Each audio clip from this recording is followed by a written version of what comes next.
A few weeks ago in another setting, I was asked, what is the purpose of a university?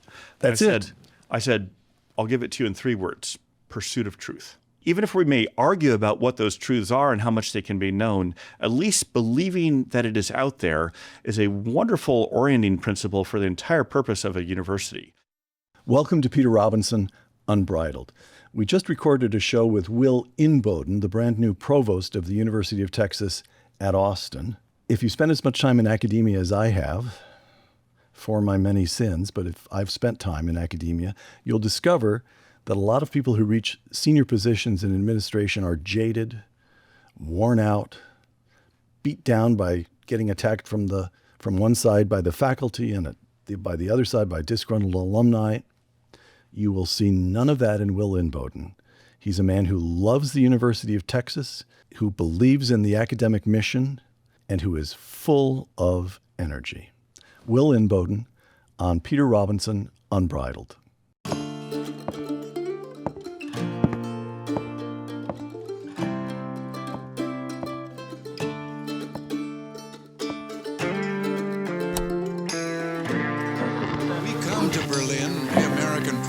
Because it's our duty to speak in this place of freedom. If you seek peace, open this gate. Mr. Gorbachev, tear down this wall. So, Will Inboden, we're friends, we've known each other. I'm about to ask a question I've never asked you. You produced a big, beautiful book on Ronald Reagan. You could have been a writer. You spent some years in Congress and some years on the staff of the National Security Council. You could have been a diplomat. You could have gone on to elective office. Your best friend at Yale, Ben Sasse, did serve in the United States Senate. You were entrepreneurial. You spent some years building an institute in London. Here at UT, you built out the Clements Center. You went to the University of Florida and hired, I think, 50 faculty. You really built out what was the Hamilton Center and is now the Hamilton School. So you could have stayed, you're a Stanford man, you could have stayed in Silicon Valley and been an entrepreneur. Why did you choose, with all those glittering opportunities in front of you, to become an academic? Yeah, well, it's a great question, Peter. Some would say I'm still trying to figure out what I want to be when I grow up, right? But in all seriousness, I think there's different seasons of life. I was fortunate, as you mentioned earlier in my career, to be primarily in the national security policy space and then the think tank space. But I had always loved college. You know, I'd loved being a history major at Stanford. I'd loved doing my doctoral work in history at Yale. And I'd particularly loved the chance to teach. And so about 15 years ago, when an opportunity came up to take a faculty position here at the University of Texas, I thought, well, I'll try this out for a year. I'll see how I like, being in the classroom full time, having the responsibilities of a professor, the chance to do more research and writing as well. And that 1 year trial period, foray into academia here in Austin, has now turned into the last 15 years of my life in the academy. So I love the university. I love working with students. I love the chance to research and write, and I still deeply believe in the academic enterprise. Well, so you love teaching. Now you're provost, and you are provost of a great big institution. University of Texas here in Austin has 60,000 students, as I recall. About 55,000. 55,000. Yeah, 55,000 students. So, when you're off by a few thousand, you're talking about a large institution. Yeah. Are you ever going to get back in the classroom? Probably not for the foreseeable future. I will give a couple of guest lectures in classes just to be able to engage with students. But I love this new job. But one of the downsides of it is it doesn't have the sustained contact with students that I did previously. But again, going back to my comment about seasons of life, this is now the time for me to be equipping and empowering our faculty to be doing their teaching, right? And so I can still have, I hope, a real meaningful impact on the lives of students by, supporting and empowering all of our other great faculty here at Texas. All right. You have just published a long article in National Affairs magazine on American academia. You drafted this before you became provost here at UT. Is that correct? Yeah, I started working on it when I was still at the University of Florida running the Hamilton School there. But then once I became provost, I revised and updated it to speak a little bit more in the provost voice. All right. But yeah, but the origins of it go back, in some ways, the origins of it go back 3 decades, as I've been thinking about these things for a while. But the immediate origins of it go back several months. Okay. And you begin with a point.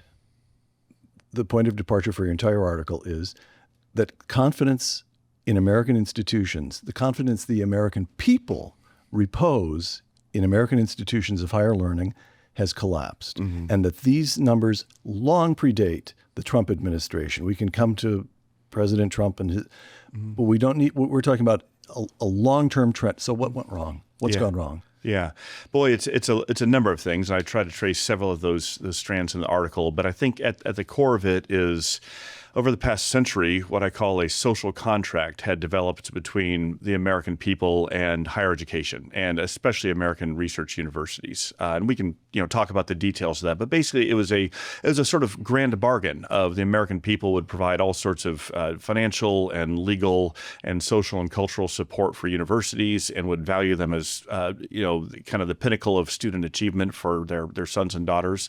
And universities, in turn, would provide meaningful and useful research into the true and the good and the beautiful, or devices or innovations to improve our lives. And that also would train our students for not just meaningful careers, but also for citizenship, right? To be the next generation of citizens, of leaders of this great republic. And in a word, the reason that the American people have lost so much trust in academia is the American people, or a significant swath of them, think that universities have stopped fulfilling frankly, I'll say since I'm part of the university, our side of that bargain.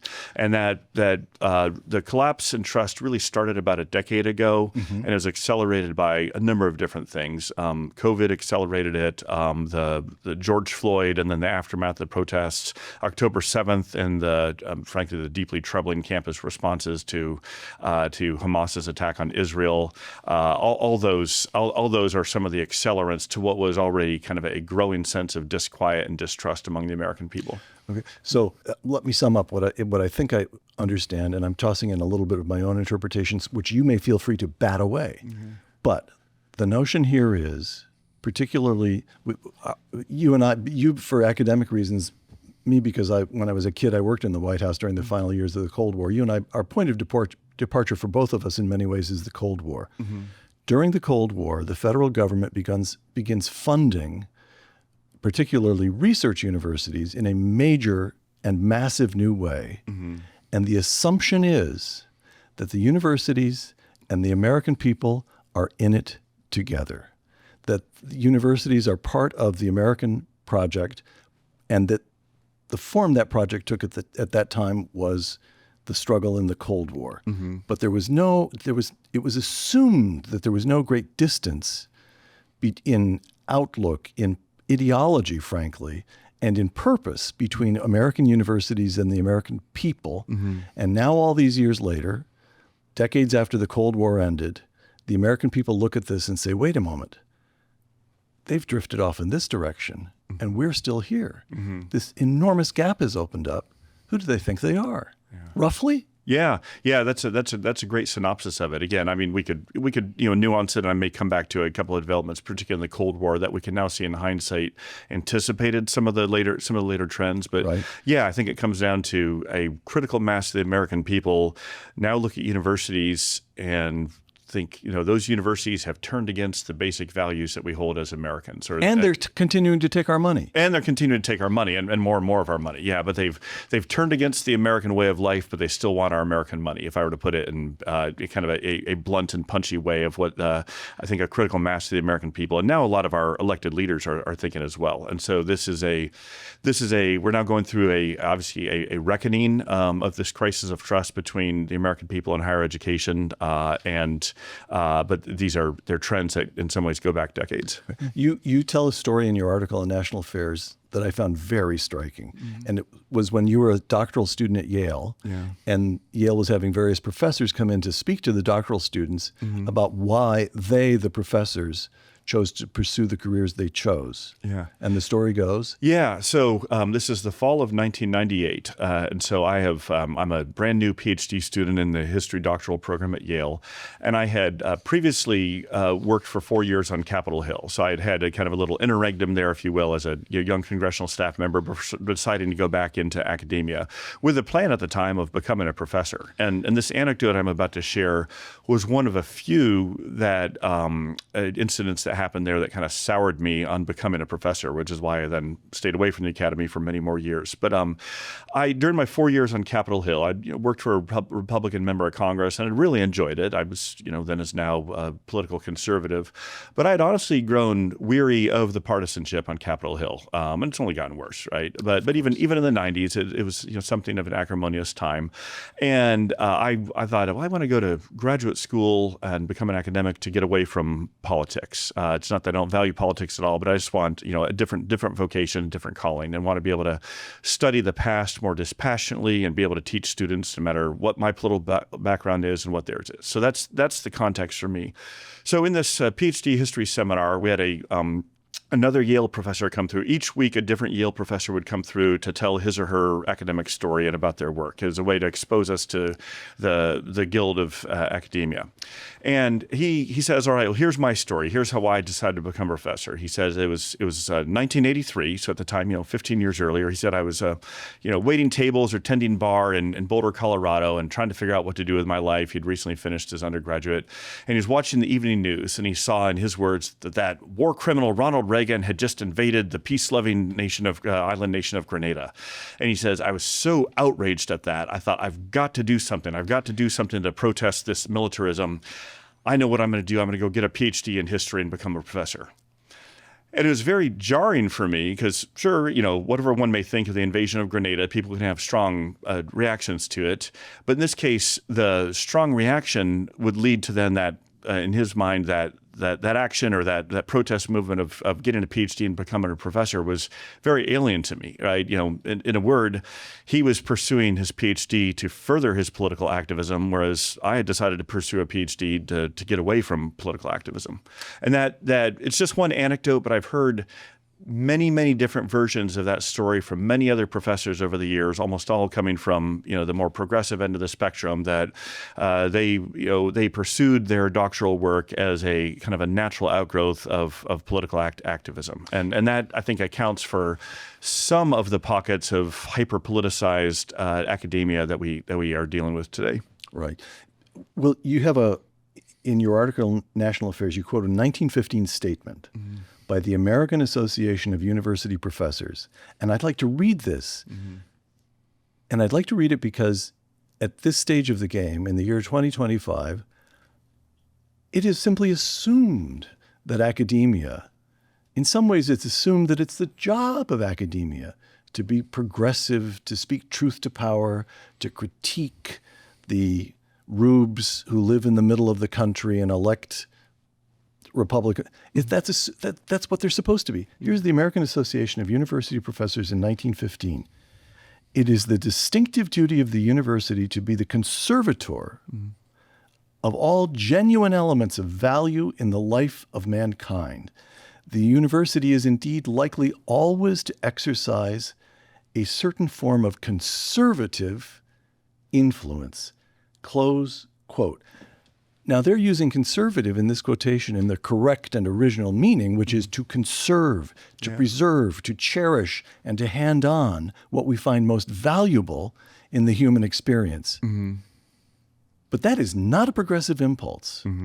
So it doesn't. So you, being a historian, look at the current landscape and say, it was not always thus. And it need not be thus. Correct? Yeah. No, I'm glad you cited that quote from the 1915 AUP statement because it really jumped out at me. And I'd encourage our viewers to read the whole thing if they have a chance. It's about a 25-page, deeply thought through, sophisticated statement of the importance of academic freedom, the role of the university in a broader free society, the importance of original research, and so on. And I can affirm just about all of it. But I was especially struck by that statement. It's very Burkean, right? right? Yes. It's an understanding of the importance of institutions in a civil society, in free society, and their role in preserving some of the best that has been, thought and discovered and originated before in the story of the human race. And there's something, again, small c, deeply conservative about it, of universities at their best should be somewhat insulated from, the political passions and different, intellectual and ideological trends of the day. That's why we have libraries. That's why we have archives. That's why, universities should study the past. That's why they should preserve the research and teaching on, the great civilizations and languages of the past and so on. Because if universities don't, who else will, right? In some ways, universities at their best should be the collective memory bank of a free society. And with that, universities should also have some freedom to, certainly for some elements, to critique elements of our contemporary society when it may, when it may deviate or go wrong or be, captured by, certain fevers or ideological trends. But instead, what has developed over time is, certainly in our present age, is universities have too much abandoned that more Burkean sense of conserving the best of the past and being almost those intellectual anchors for broader American society, and instead have, certainly in the humanities and social sciences and some of the other education, policy schools, law schools, become almost more drivers of opposition to American society, or have become only the critics, right? Only the prophetic voice saying all the things wrong with America, but not tempering that with an appreciation for the great things about America and the things we want to preserve from our past. And so it's become way out of balance. And part of my article is an appeal. Let's come back to some sense of balance there, of understanding that these are American universities with a capital A that have a commitment to the best traditions of our country, while also having the freedom to, speak truth to power, as the phrase sometimes goes, or have that prophetic voice. But from the point of view of enduring values. Exactly. Not to eliminate the enduring values and substitute, but all right. Yeah, no, very, or else we were just descending into nihilism, not to put it too starkly. Quoting you, over the past 2 decades, many of the most acute violations of academic freedom, we hear it, that we march forward together under the banner of academic freedom, which is these days so often interpreted to mean I get to say what I want to say and take your money, and there's nothing you can do about it. Yeah. That's me talking. This is you. Over the past 2 decades, many of the most acute violations of academic freedom have stemmed not from politicians, but from within universities themselves. Explain that, Will.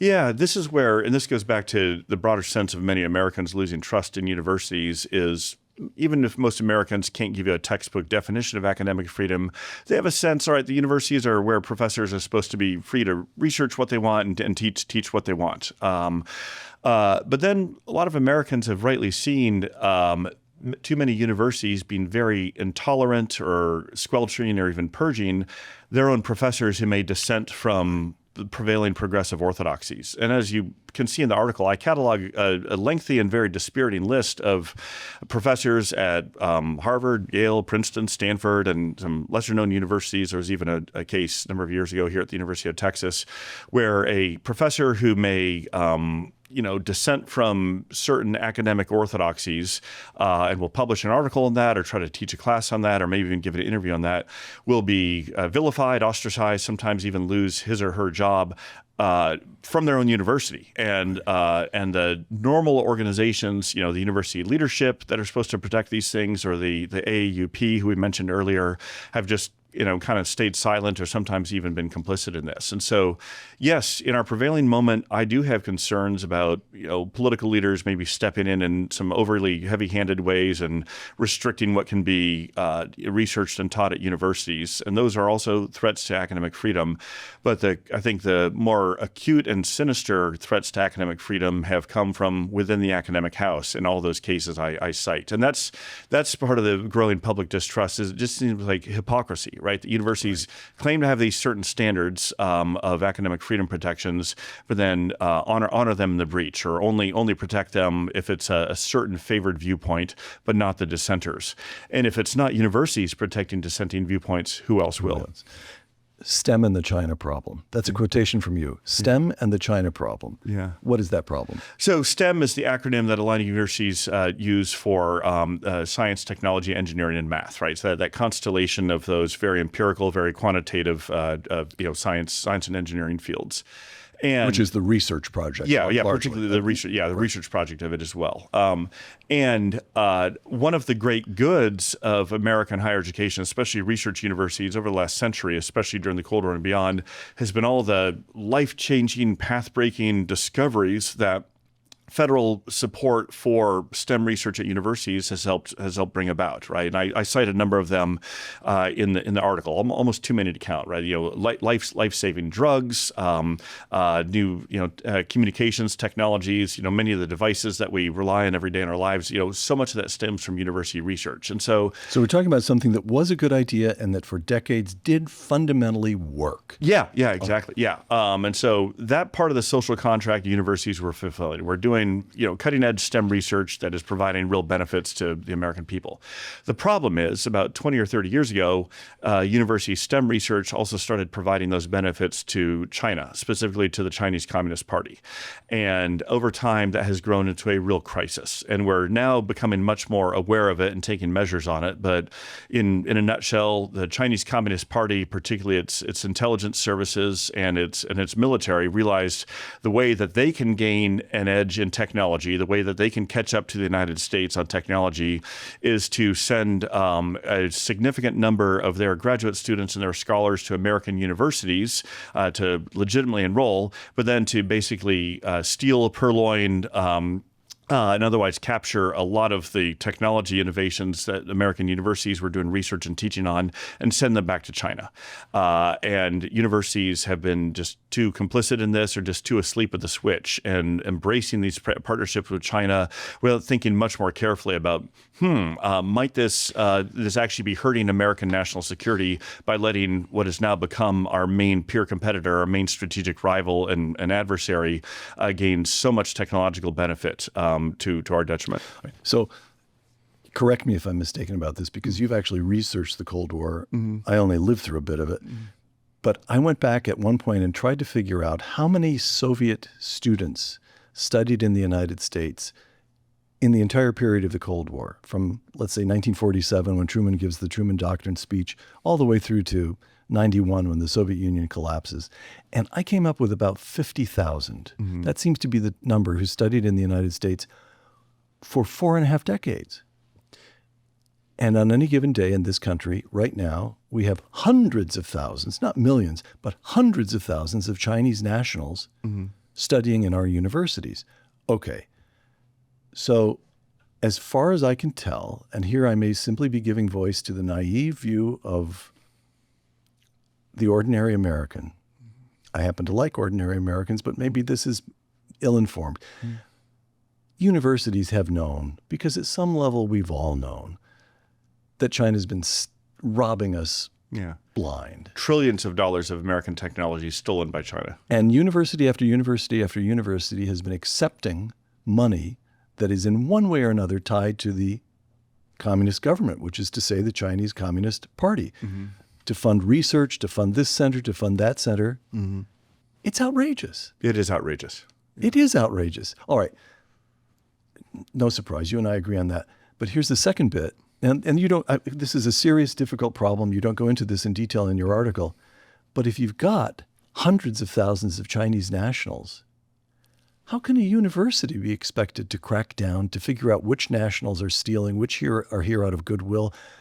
Some of these students, maybe a large number of these students, are here because they're hoping to build their lives here or hoping to take our values back. There may be all kinds of wonderful things happening. How universities are not set up to sort through this brilliant physics student from China who remains a Chinese national is a goodie or a baddie, is helping the national interest. How do universities address this, Will? Yeah. It's a hard one. It is a hard one, Peter, and it's a very important point you bring up, and I want to elaborate and give a few qualifications here. And I touch on some of these in the article. So I try to be very clear that this is not about hostility to the Chinese people. Okay, the Chinese people in many ways are victims of the Chinese Communist Party. Of course. And a lot of the Chinese people are America's natural allies in their own desire for better lives for themselves and more voice in their government. And most Chinese people don't have any hostility towards the United States. And so the problem is the Chinese Communist Party and its kind of cynical use and exploitation of many of its students and scholars. So I first want to put that out there. Right. The second part that needs to be emphatically stated is not all Chinese scholars and students at American universities are spies or even complicit in this. But the challenge is, as you highlighted, we just haven't been able to tell very easily who is who. I roughly break them into three different camps. One camp of Chinese scholars and students would be ones who are, frankly, peaceful dissidents, right? They are quietly critical of the Chinese Communist Party. They're here in America because they want to be here, because they love our system of government. They like our values, that they feel much more free here than they do in their home country. Those are exactly the ones we should be welcoming and embracing and encouraging and supporting. That's very important to state that up front. Another camp would be Chinese scholars and students who just aren't terribly political one way or another. They may not be big fans of the Chinese Communist Party, but they don't think about it much. They just are strivers, bright, ambitious people who want a better life, who want to learn more in their particular, field of research and then get a better job. They also should be welcomed and embraced by the United States. And some of the most accomplished scholars in the world, especially in artificial intelligence and bioinformatics and other field, are Chinese scholars. And if we want to keep the action taking place right here in our research institutions, we have to welcome the best minds in the world. Yeah, that's right. And hopefully a lot of them will come here and get their degrees and then will stay here, right? And yes. Be, productive. Some of our, most notable, tech companies have been founded by immigrants who first, come here from China or India or elsewhere, get an American degree, and then stay and found a world-changing company. And that's part of the genius of the American system. But then there's that third cohort of of Chinese scholars and students who are engaged in espionage. Some of them are full-time intelligence officers with the Chinese Ministry of State Security or one of the other, or military intelligence, and others may not be working full-time for Chinese intelligence, but the price of admission for them, they're basically told by the Communist Party, we will only let you go to the United States to study if you become a regular informant. If you send back to Beijing your research, if you purloin research from others in your lab, if you monitor and inform on the other Chinese students on your campus and let us know if they're criticizing the Communist Party or anything like that. And so it's that third camp of ones who are engaged in some form of espionage or surveillance that is the real problem. Now, you also make a really important point. It is not the primary job of universities to police that. The original problem was the State Department should not have given them a visa in the first place. FBI and CIA should have been working more closely with the State Department to have much more careful screening of who are we giving these student visas or their worker visas to. And I also make that clear in the article. But universities are not blameless.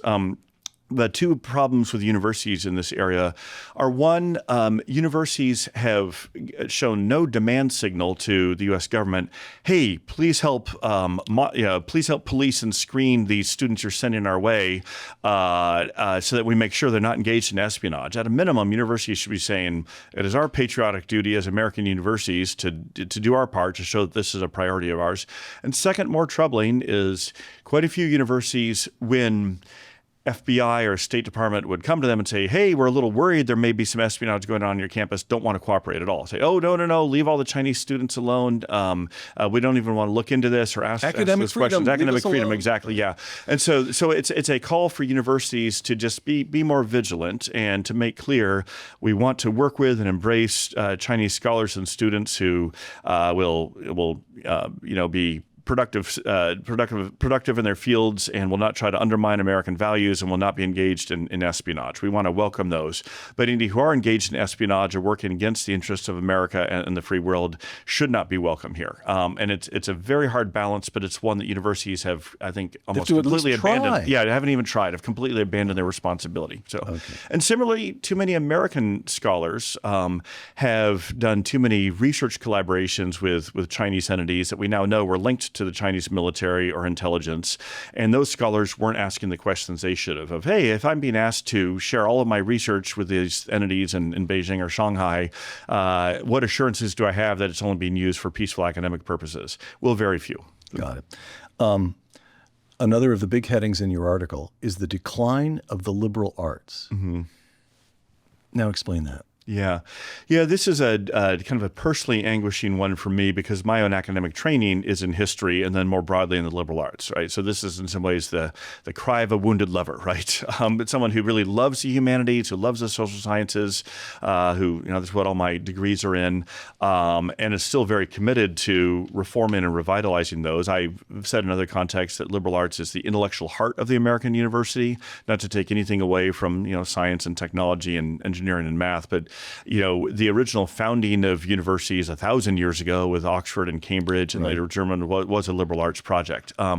But over recent decades, too many swaths of the liberal arts have become much more narrow and esoteric in their particular research interests and their teaching interests, and have also just become too politicized. And so entire subfields, as I mentioned, diplomatic history, military history, intellectual history, Elizabethan, Shakespearean literature, qualitative political theory, and I could mention others, have really been marginalized as universities have instead embraced critical theory, race, class, gender being the lenses through which everything is viewed. And I just think it's become way too out of balance. And Will, could I also ask, so you spoke of being a wounded lover. Yeah. I understand. You're talking to an English major. Oh. Here's what I felt. I did a time on the board of Dartmouth College, my alma mater, much smaller institution than this. But part of what's going on isn't particular. I grant everything you just said, but I came to the conclusion that part of what's going on, part of the pressure that the liberal arts are under, particularly the humanities and the social sciences, is that their job is different. That if you go back to this 1915 statement by the AAUP, conservators of all the genuine elements of value in the life of mankind. Now, over here, we have the research project. We have STEM, science, technology. What does the E stand for? Engineering. Engineering, and M is? Math. See, I really am an English major. Or sometimes can also be medicine. So math, medicine. All that stuff, those professors all have labs, and they're patenting things, and they're able to make real money as university professors. And over here, our job is not to create. I had a high official at Dartmouth say, well, even the humanities have to be responsible for creating new knowledge. No, they don't. The idea of teaching Shakespeare is to teach students to appreciate what has come before, something that has been cherished for centuries. Why has that been cherished? What do you see there? What does it tell us about the human condition? You don't need a lab for that. And furthermore, it's extremely hard to get a patent out of Shakespeare or out of teaching Spain in the Golden Age as a historian. So even historically, you've got the humanities are in some ways based on the English university system of tutorials and close, intimate, where teaching, where even to use the term teaching already sort of surrenders the battle, where handing on the legacy of our civilization is the job. Yeah. And the research part of American universities is in some ways modeled on the German research institution. These are two different traditions. They're two different kinds of jobs.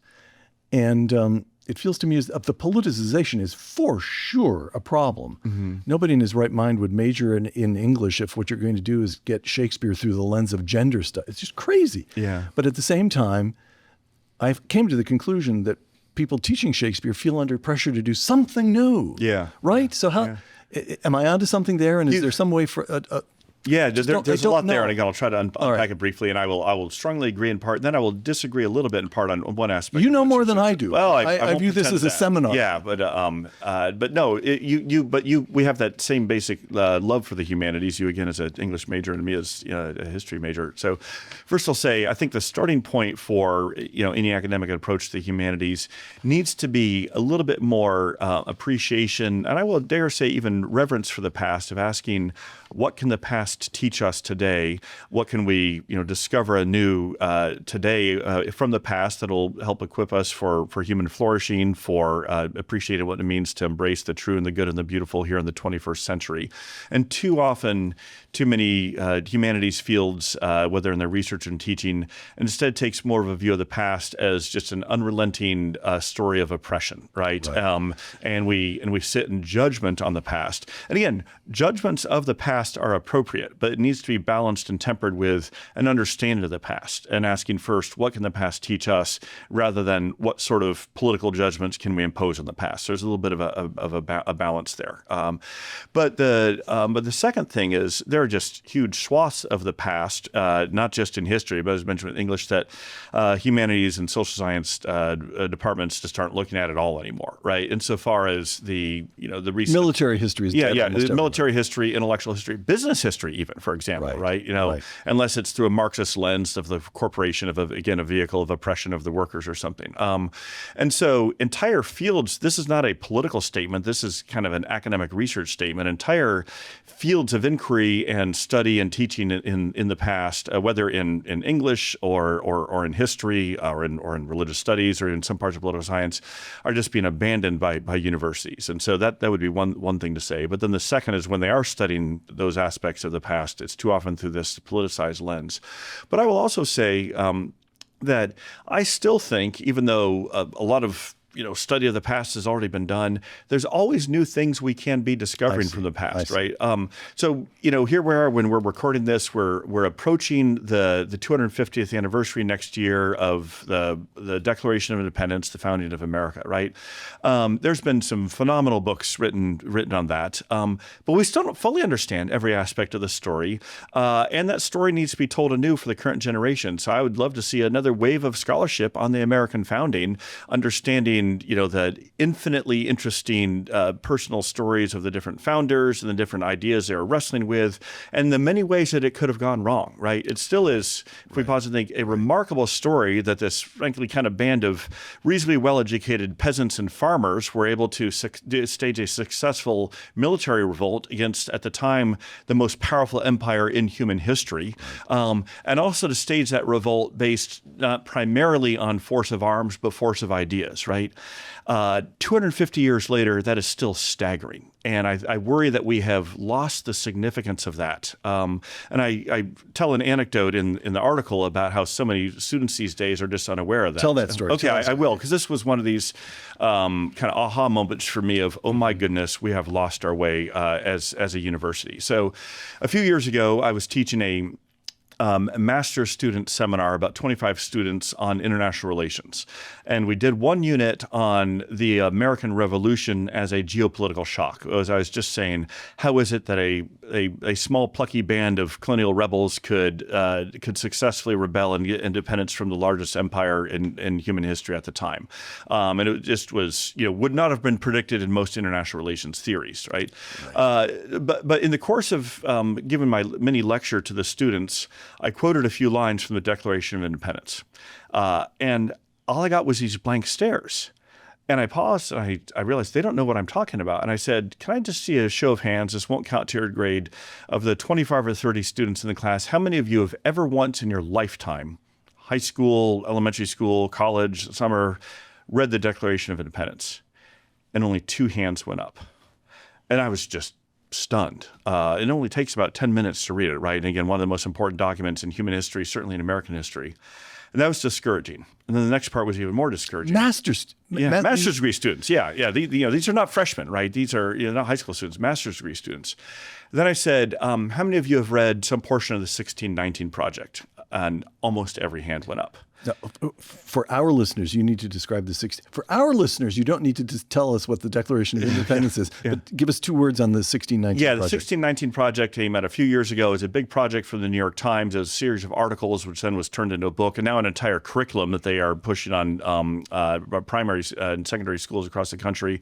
The basic argument of it is that the real founding of America came in 1619 when the first African slave arrived, was coercively brought to American shores. That is let me be clear, that is an important part of our history. And if we're not studying the history of slavery and the oppression of Black Americans, we are not telling the full story of American history. full stop. No qualifications on that. However, if you say that that is the entire story of America, or if you say that that is the most important and only thing to know about America and our founding, and you kind of disregard the Declaration of Independence, that is horribly imbalanced to the point of falsehood. Ignorance. Yeah. And that was my concern there. My concern is not that the students had read parts of the 1619 Project. If you want to be a well-educated person and certainly stay current with contemporary debates, read it.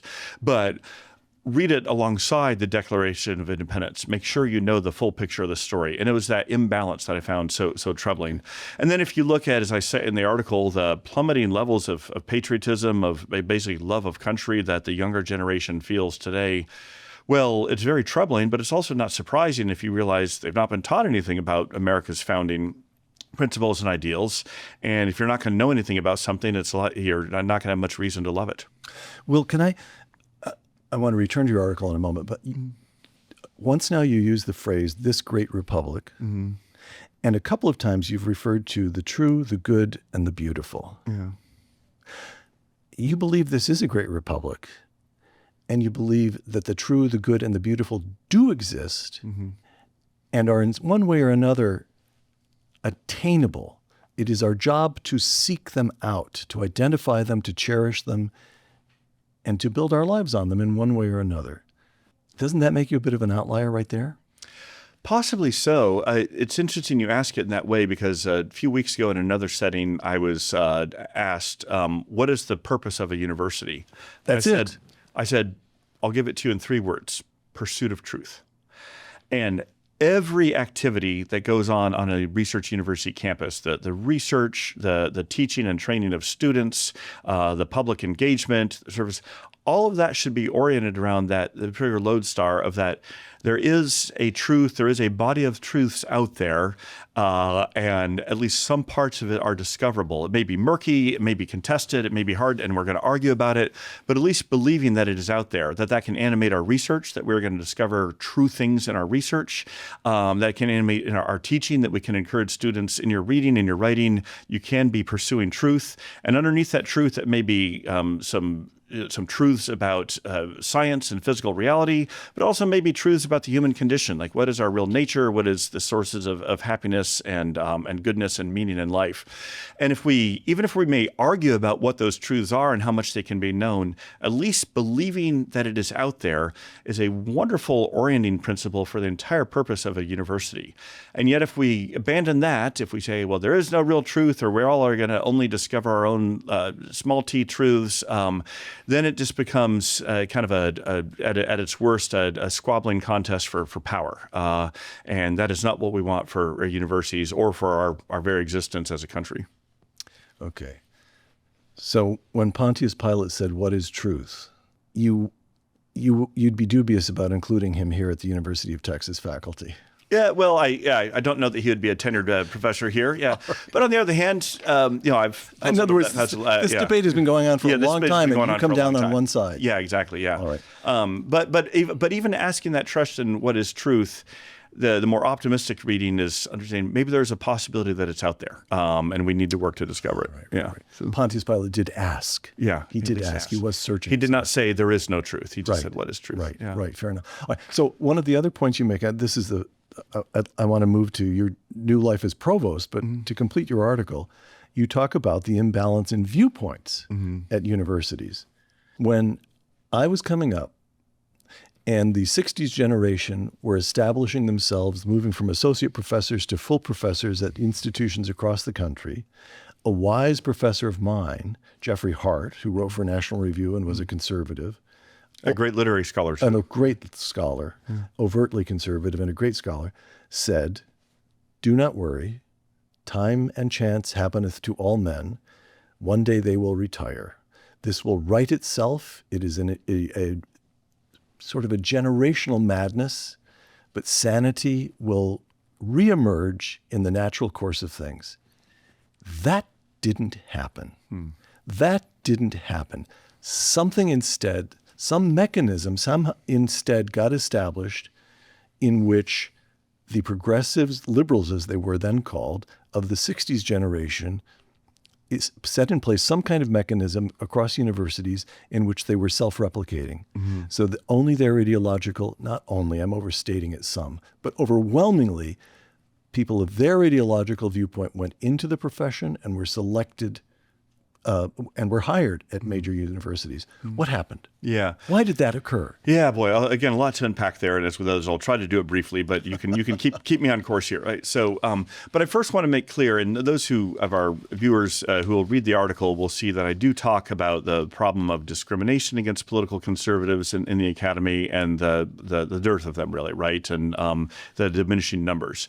But I want to make clear that I think that's at the end of the day, the answer here is not who do professors vote for or what is their party registration. Right. Those are crude proxies for a much deeper, more important set of issues. And I think I'll come back to the source in a second, but the two reasons why I think someone's, let's say, convictions about public life or convictions about political questions or even their more either conservative or progressive orientation, the two reasons why those matter for universities are, one, if you are particularly in fields that touch on questions of public life, so colleges of education, colleges of public health, colleges of public policy, colleges of law, colleges of liberal arts and humanities and social sciences, if you are completely bereft of any center-right or conservative voices, you're cutting off entire fields of inquiry, right? Entire viewpoints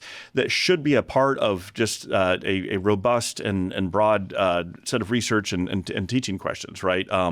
It becomes really uninteresting. In the same way that if you're doing it's a question of willful ignorance. Yeah, it's almost we're not looking at that. Yeah, we're not even looking at any of that. So in the same way that, again, since I know history best, let's say you're putting together a history department and you say, all right, well, we're going to have some people teaching in American history, and we'll have a few people doing Asian history, but we're not going to hire a single historian who does anything on European history at all. Well, anyone would say, well, that's just a impoverished and very incomplete history department to cut off the entire field. So I want to frame this in terms of to take a university on its own terms, that it should be doing research and teaching in the broad realm of the human experience and human condition and areas of inquiry. If you're cutting off entire swaths of that, which are more identified with political conservatives, that's just intellectually impoverished. And I hear that from a lot of more self-identified progressive and liberal faculty. They get tired of living in an echo chamber. They just feel like this is just getting uninteresting, that I don't even know what the conservative viewpoints would be on these different areas of inquiry. The second reason this matters goes back to this social contract that I talked about. And for a social contract to work, for there to be that mutual agreement between two parties, in this case between the American people and universities, they have to be able to at least recognize each other, right? They have to at least be able to speak the same language if they're bringing these different terms there. And too many of the American people feel like we don't recognize ourselves in universities at all. Universities just feel like a foreign country. They speak a different language. They do not understand our values, our convictions on any number of important issues. That also is just going to really fray public trust. So that's why these things matter. How did we get here? Well, again, it's a long, complicated story, but basically it was over a series of generations, universities who were training the next generation of PhD students, actively tilted the scales in favor of training more progressive PhD students and marginalizing or, excising entirely the conservative ones. And so the professoriate just became this, much more self-replicating political ideological monoculture. And it was a problem that took generations to unfold, and it will probably take generations to correct. All right. So, Will, thank you very much, author of important article in National Affairs.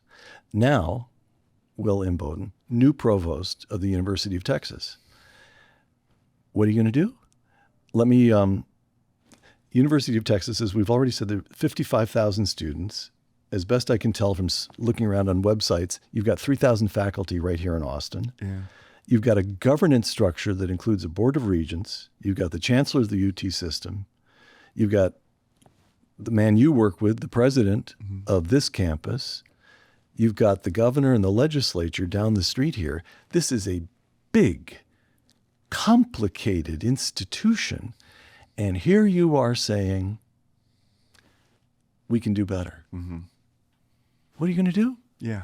Well, I'm still asking that question myself, Peter. Right. I'm just 2 months into the job here as we're recording this. It's a real honor to have it, but also it is a daunting set of responsibilities. And if I wasn't awed and at times overwhelmed by it, I wouldn't be honest. But I'll say a few things. One, I am fortunate that we do have a pretty well aligned university leadership structure. All those that you mentioned, the state political leadership, our board of regents, the chancellor, President Jim Davis, and I. We all have a common vision, I think it's safe to say, for the University of Texas, and that is really critical. And part of that common vision, I really need to emphasize this, is protecting and preserving what we already are doing well. Like the University of Texas is an excellent institution. So I am not, as much as I'm, critical of higher education and I see a lot of problems and pathologies of it, I still love universities in general. I deeply love the University of Texas. I do not think we burn it all down, right? That is not the answer. No. And I know there are some more radical voices out there who said, universities are the enemy entirely. We need to burn them all down. Not at all. And so part of the provost job is that stewardship of saying, what are we doing well already, and how do we protect and preserve and strengthen that? So it's really important to start with that framework. But then the second part is, and what can we do better, right? What are areas that we have maybe deviated from the original mission of the university, or maybe are just not delivering the best education for our students, so the most compelling and rigorous and quality research. And so as provost, I'm asking a lot of those questions. We're putting together task forces of some really helpful and I think devoted faculty who are going to help us work through these things. I won't preview any specific initiatives that will be coming, but I'll just say we're going to take a good hard look at our core curriculum, right? And asking, can we do better in making sure that all 40,000 Texas undergraduates have a common learning experience before they go into their individual majors and specializations. I think we're going to see some interesting things coming there. In the STEM fields, as I mentioned earlier, where Texas is already excellent, we're going to be asking, are we best postured and positioned for the opportunities of the 21st century, particularly with the AI revolution and machine learning and material science and in other realms there. So we're going to be doing some exciting initiatives there as well. And then we're also going to be asking hard questions. In what ways have we maybe drifted too much, or do we have some offerings that are of little interest to students and don't kind of have the same level of objectivity and academic rigor that our standards are going to be at? And we'll be asking some hard questions of those as well. And so it's a team effort. I'm honored to be leading a lot of this, but I certainly can't be doing it on my own. Could I, since this is a production of the Civitas Institute. We've got the Civitas Institute and the School of Civic Leadership, two new institutions at the University of Texas.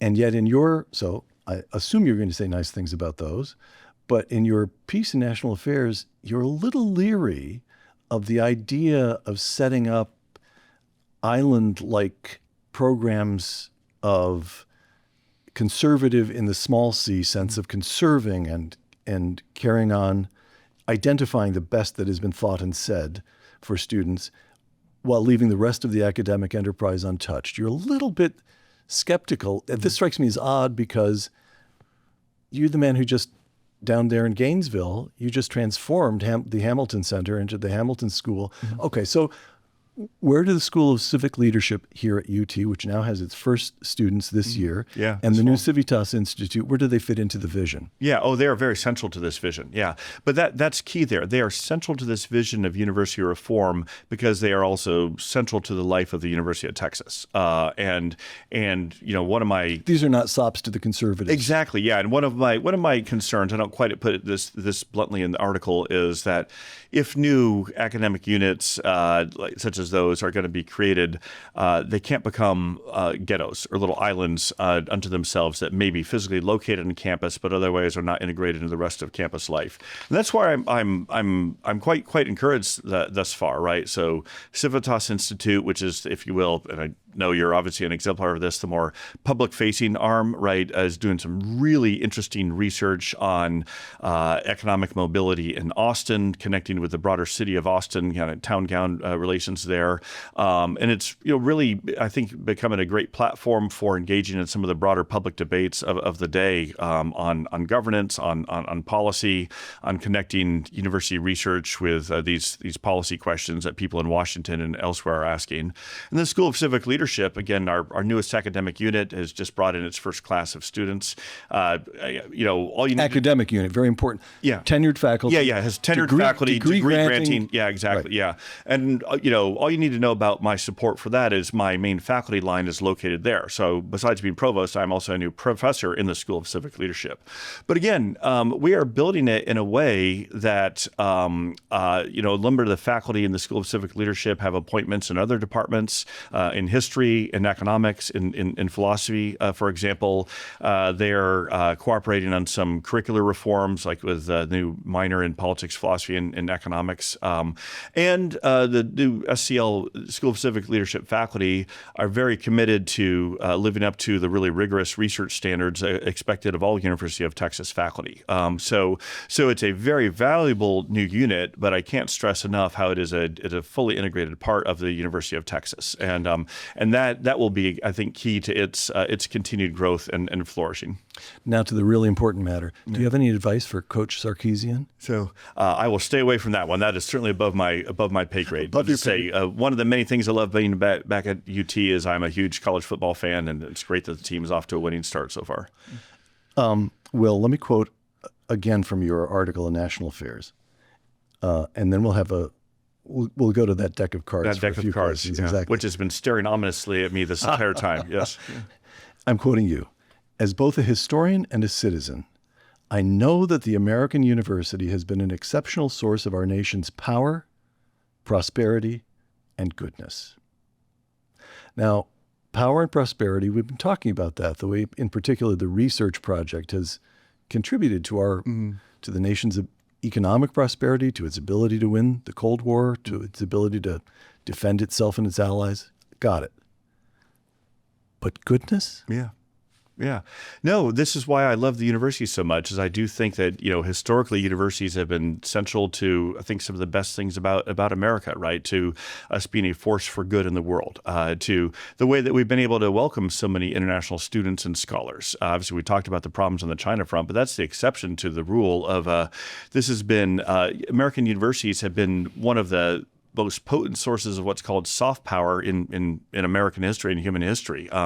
When many leaders across the rest of the world look at America and ask about what are the best things about it, they often say it's those universities. That's why they all want to send their kids to be educated in America, or if they're scholars that they want to be here as well.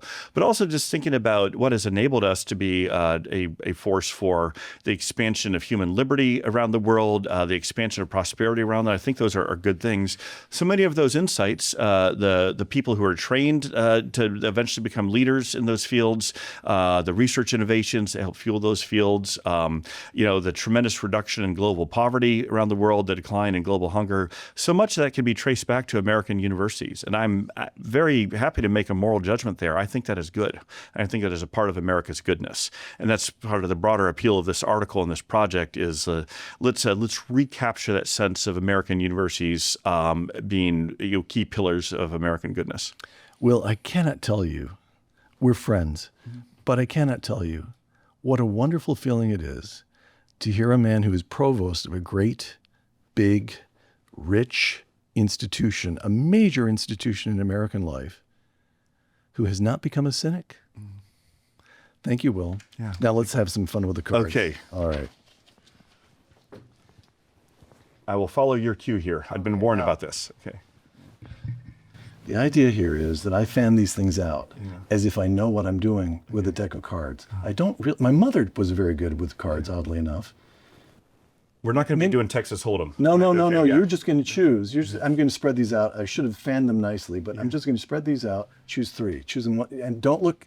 Hand me each card one at a time. Okay. So, all right. Let's. This one looks promising. So I hand that to you. All right. What have I just done? What is your favorite color that contains at least 2 syllables? Forest green. Forest green. I guess that's 2 words. Well, it's 3. No. Yeah, No limitation on the number of words. You sound almost like a Dartmouth man. Yeah. Well, green is my favorite color, and one of my sons was asking me the other night, "Well, Dad, what shade of green?" And so I said, "Well, forest green." So it's funny that one came up. Wonderful. Yeah. Choose another card, Will. All right. Let's do this one over here. What's the quickest way to lose you as a friend? Oh, I think betrayal and dishonesty. Fortunately, I haven't experienced too much of that in life, but yeah. You actually, I know not only you, but a number of your friends. You're a very loyal friend. You have lifelong friends, a number of them, don't you? I'm very, very blessed with that. Yeah. So, and trustworthiness is kind of the indispensable glue of friendship. Yeah. Last card. All right. Let's see. What do we do with this one? If today were your last day, what would be your greatest accomplishment? Oh, wow. Well, I've got to say, persuading my wife, Ronna Sue Inboden, of 19 years to marry me, and then the two sons we've been raising. How old are your boys? They are 9 and 10. Yeah, 3rd and 5th grade. How's this going to work with a big job like Provost? Yeah. Balancing family life is a challenge. But I will say my boys love being on campus. They love going to all the sporting events, especially the football games. And so I try to bring them along to as much as we can. But they also, my wife is very supportive, and the boys understand that Dad needs to spend some longer hours at the office than was previously the case. Will Inboden, Provost of the University of Texas at Austin, thank you. Thank you very much. What a pleasure, Will. All right. And hook 'em horns. Have a good day.